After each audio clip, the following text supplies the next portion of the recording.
Good morning. This is the Gutsy Guru, and I'm here to talk to you about morning rituals. I just came home from yoga, doing yoga for an hour, and doing yoga at 6 o'clock in the morning as the sun is beginning to rise is such a wonderful way to start your day. Not everybody has time to do yoga, but you do have time to do a little bit of stretching. It's also nice to listen into something that you might love. Something that I love is Florence Scovel Shinn, and she was the first metaphysical writer that I picked up many years ago in my youth. The first book was The Game of Life, and the second one was Your Word is Your Wand.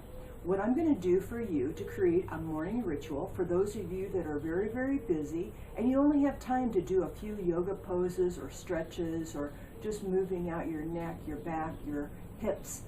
I'm going to read each one of the chapters. There's 10 chapters in The Game of Life and how to play it.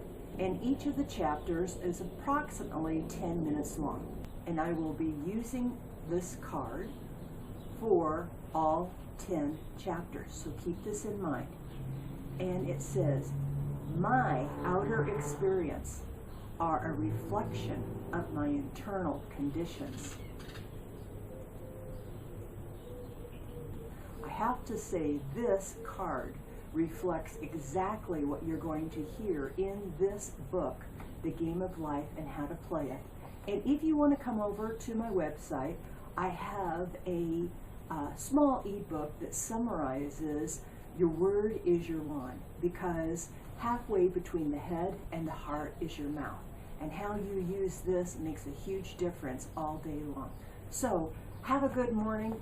I hope that you will join me for all 10 chapters of my very favorite first metaphysical book that I ever read, The Game of Life and How to Play It. The Game of Life and How to Play It by Florence Scovel Shinn. Chapter 1, The Game. Most people consider life a battle, but it is not a battle, it is a game. It is a game, however, which cannot be played successfully without the knowledge of spiritual law. And the Old and the New Testaments give the rules of the game with wonderful clearness. Jesus Christ taught that it was a great game of giving and receiving. Whatsoever a man soweth, that shall he also reap. This means that whatever man sends out in word or deed will return to him. What he gives, he will receive. If he gives hate, he will receive hate. If he gives love, he will receive love. If he gives criticism, he will receive criticism. If he lies, he will be lied to. If he cheats, he will be cheated. We are taught also that the imaging faculty plays a leading part in the game of life. Keep thy heart, or imagination, with all diligence, for out of it are the issues of life. Proverbs 4:23. This means that what man images sooner or later externalizes in his affairs. I know of a man who feared a certain disease. It was a very rare disease and difficult to get, but he pictured it continually and read about it until it manifested in his body and he died, the victim of distorted imagination. So we see, to play successfully the game of life, we must train the imaging faculty. A person with an imaging faculty trained to image only good brings into his life every righteous desire of his heart. Health, wealth, love, friends, perfect self-expression, his highest ideals. The imagination has been called the scissors of the mind, and it is ever cutting, day by day, the pictures man sees there, and sooner or later he meets his own creations in his outer world.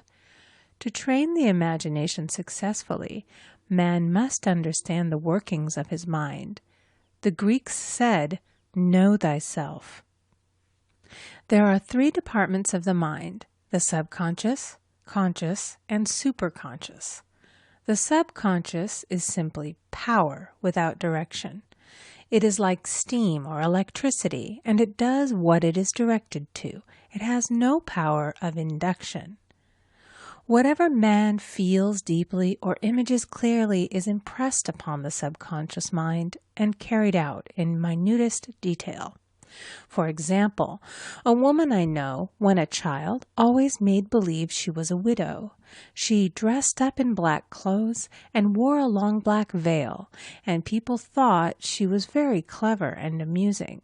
She grew up and married a man with whom she was deeply in love. In a short time he died, and she wore black and a sweeping veil for many years. The picture of herself as a widow was so impressed upon the subconscious mind, and in due time worked itself out regardless of the havoc created. The conscious mind has been called mortal or carnal mind. It is the human mind and sees life as it appears to be. It sees death, disaster, sickness, poverty, and limitation of every kind, and it impresses the subconscious. The superconscious mind is the God mind within each man and is the realm of perfect ideas. In it is the perfect pattern spoken of by Plato, the divine design, for there is a divine design for each person. There is a place that you are to fill and no one else can fill, something you are to do which no one else can do. There is a perfect picture of this in the superconscious mind. It usually flashes across the conscious as an unattainable ideal, something too good to be true. In reality, it is man's true destiny or destination flashed to him from the infinite intelligence which is within himself. Many people, however, are in ignorance of their true destinies and are striving for things and situations which do not belong to them and would only bring failure and dissatisfaction if attained. For example, a woman came to me and asked me to speak the word that she would marry a certain man with whom she was very much in love. She called him A.B. I replied that this would be a violation of spiritual law, but that I would speak the word for the right man, the divine selection, the man who belonged to her by divine right. I added, if A.B. is the right man, you can't lose him, and if he isn't, you will receive his equivalent. She saw A.B. frequently, but no headway was made in their friendship. One evening she called and said, "Do you know, for the last week, A.B. hasn't seemed so wonderful to me." I replied, "Maybe he is not the divine selection. Another man may be the right one." Soon after that, she met another man who fell in love with her at once and who said she was his ideal. In fact, he said all the things that she had always wished A.B. would say to her. She remarked, "It was quite uncanny." She soon returned to his love and lost all interest in A.B. This shows the law of substitution. A right idea was substituted for a wrong one. Therefore, there was no loss or sacrifice involved. Jesus Christ said, "Seek ye first the kingdom of God and his righteousness, and all these things shall be added unto you." And he said the kingdom was within man. The kingdom is the realm of right ideas, or the divine pattern. Jesus Christ taught that man's words played a leading part in the game of life. By your words ye are justified, and by your words ye are condemned. Many people have brought disaster into their lives through idle words. For example, a woman once asked me why her life was now one of poverty, of limitation. Formerly she had a home, was surrounded by beautiful things, and had plenty of money. We found she had often tired of the management of her home and had said repeatedly, "I'm sick and tired of things. I wish I lived in a trunk." And she added, "Today I am living in that trunk." She had spoken herself into a trunk. The subconscious mind has no sense of humor, and people often joke themselves into unhappy experiences. For example, a woman who had a great deal of money joked continually about getting ready for the poorhouse. In a few years, she was almost destitute, having impressed the subconscious mind with a picture of lack and limitation. Fortunately, the law works both ways, and a situation of lack may be changed to one of plenty. For example, a woman came to me one hot summer's day for a treatment for prosperity. She was worn out, dejected, and discouraged. She said she possessed just $8 in the world. I said, "Good. We'll bless the $8 and multiply them as Jesus Christ multiplied the loaves and the fishes." For he taught that every man had the power to bless and to multiply, to heal and to prosper. She said, "What shall I do next?" I replied, "Follow intuition. Have you a hunch to do anything or to go anywhere?" Intuition means intuition, or to be taught from within. It is man's unerring guide, and I will deal more fully with its laws in a following chapter. The woman replied, "I don't know. I seem to have a hunch to go home. I've just enough money for car fare." Her home was in a distant city and was one of lack and limitation, and the reasoning mind, or intellect, would have said, "Stay in New York and get work and make some money." I replied, "Then go home. Never violate a hunch." I spoke the following words for her. "Infinite Spirit, open the way for great abundance for She is an irresistible magnet for all that belongs to her by divine right." I told her to repeat it continually also. She left for home immediately. In calling on a woman one day, she linked up with an old friend of her family. Through this friend, she received thousands of dollars in a most miraculous way. She has said to me often, "Tell people about the woman who came to you with $8 and a hunch." There is always plenty on man's pathway, but it can only be brought into manifestation through desire, faith, or the spoken word. Jesus Christ brought out clearly that man must make the first move. "Ask, and it shall be given to you. Seek, and ye shall find. Knock, and it shall be opened unto you." Matthew 7:7. In the Scriptures we read, "Concerning the works of my hands, command ye me." Infinite intelligence, God, is ever ready to carry out man's smallest or greatest demands. Every desire, uttered or unexpressed, is a demand. We are often startled by having a wish suddenly fulfilled. For example, one Easter, having seen many beautiful rose trees in the florist's windows, I wished I would receive one, and for an instant saw it mentally being carried in the door. Easter came, and with it a beautiful rose tree. I thanked my friend the following day and told her it was just what I had wanted. She replied, "I didn't send you a rose tree. I sent you lilies." The man had mixed the order and sent me a rose tree simply because I had started the law in action, and I had to have a rose tree. Nothing stands between man and his highest ideals and every desire of his heart but doubt and fear. When man can wish without worrying, every desire will be instantly fulfilled.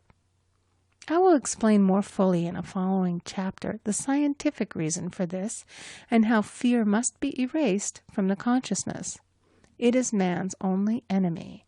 Fear of lack, fear of failure, fear of sickness, fear of loss, and a feeling of insecurity on some plane. Jesus Christ said, "Why are ye fearful, O ye of little faith?" Matthew 8:26. So we can see we must substitute faith for fear is only inverted faith. It is faith in evil instead of good. The object of the game of life is to see clearly one's good and to obliterate all mental pictures of evil. This must be done by impressing the subconscious mind with a realization of good. A very brilliant man who has attained great success told me he had suddenly erased all fear from his consciousness by reading a sign which hung in a room. He saw printed in large letters this statement: "Why worry? It will probably never happen." These words were stamped indelibly upon his subconscious mind, and he now has a firm conviction that only good could come into his life, and therefore only good can manifest.